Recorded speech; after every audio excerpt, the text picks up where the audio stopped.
100,000 US dollar. Bata pa si Washington. Oh, bata pa si Washington. Series of 1934. Ngayon lang ako nakakita ng ganito. Gold certificate. Oh, mga kamodern treasures, so baka meron kayo niyan. Okay, malinaw. Okay. Lamang ang may alam.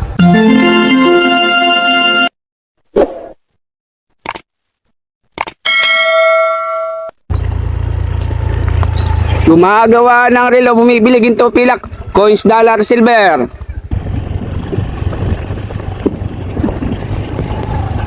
Andito ulit kami sa area kung saan kami ay naghahanap ng magpapagawa ng relo, magbibenta ng alahas, ginto, pilak at sinaunang pera. At may isa sa aking tumawag na customer. Tayo ay mukhang maganda itong mga Kuya, anong isda yan? Sige.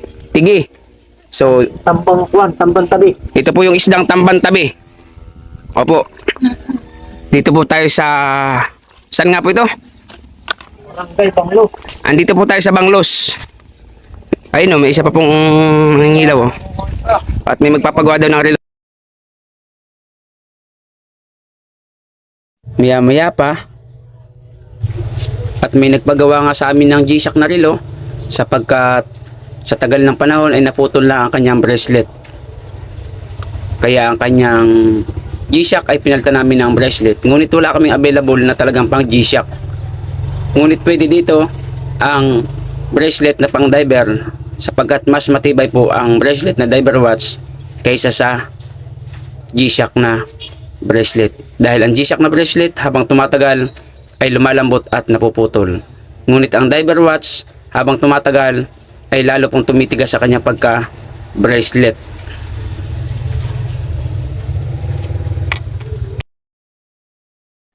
Nasa 2 oras na din po kaming gumagala ng aking kasama upang maghanap ng magpapagawa ng relo at magbebenta ng alahas. Ngunit bago ito ay may mga nauna na kaming gawa o ginawan ng mga relo. Ngunit hindi ganon kadali ang magkabit ng bracelet ng diver watch sa isang G-Shock sapagkat ito ay may kahirapan dahil mas makapal ang bracelet ng diver kaysa sa G-Shock, kaya dapat gawa ng paraan at dyan magaling ang mga Pinoy.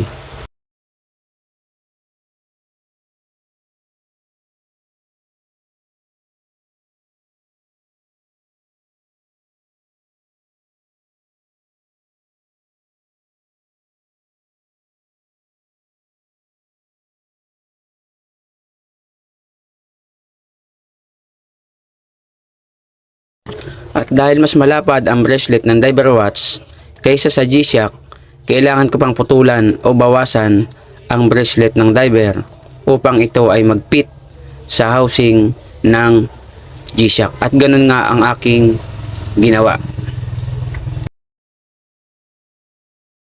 Matapos kong bawasan ang gilid ng dulo ng bracelet ng diver, ay ikinabit ko na sa G-Shock ang isang bracelet.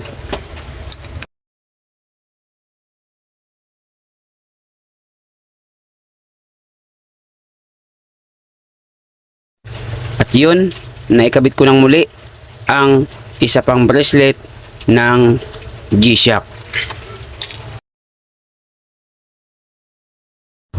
Matapos kong gawin, ibinigay ko na sa may-ari at kami ay nagpatuloy muli sa aming paglalakbay upang maghanap uli ng mga customer. Lamang ang may alam.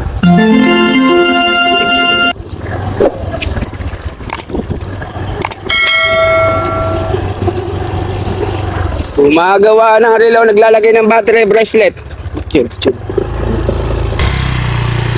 Gumagawa po ng relo, bumibili ginto, pilak, coins, dollar, silver.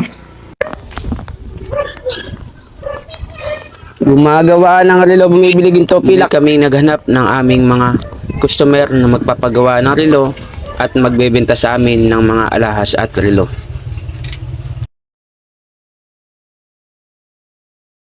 So, may nagbenta ng dollar sa akin.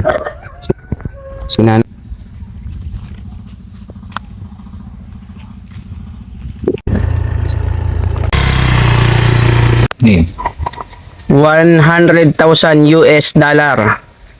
Bata pa si Washington. Oh, bata pa si Washington. Series of 1934. Ngayon lang ako nakakita ng ganito. Gold certificate. Oh, mga kamordan treasures, so baka meron kayo niyan. Okay, malinaw. Okay.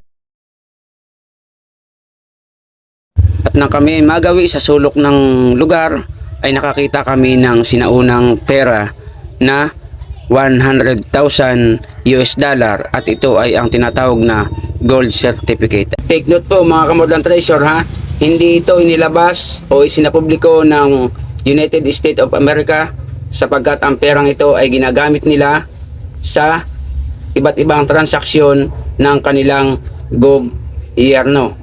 Kaya't ang sino mang may hawak nito na pribadong tao, ito po ay bawal sapagkat ito ay pagmamayari ng United States of America at ng kanilang museum. Lamang ang may alam.